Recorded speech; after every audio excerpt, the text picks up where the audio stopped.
నమస్తే అండి. ఈరోజు వీడియోలో బియ్యం పిండితో వడియాలు. ఒక్క గ్లాసు బియ్యం ఓవర్ నైట్ నానబెట్టుకోవాలి.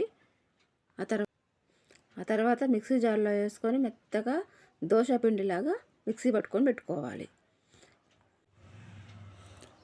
ఆ తర్వాత ఒక్క గ్లాస్ రైస్కి 8 గ్లాస్ వాటర్ కావాలి.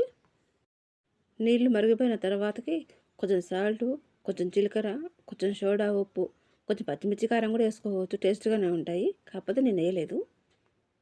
పిండిని మంచిగా నీట్గా ఉండలు లేకుండా కలుపుకోవాలండి.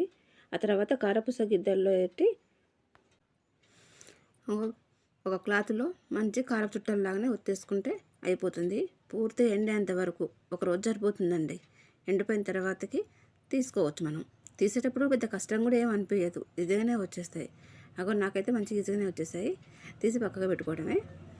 నేను ఒక గ్లాసే పెట్టాను కాబట్టి చాలా తక్కువ నేనై కొంచెం వేసిన ఆయిల్లో వేసుకొని ఎంచుకుంటే ఇట్లా వెమ్మటే మంచిగా పొంగిపోతూ ఉంటాయి.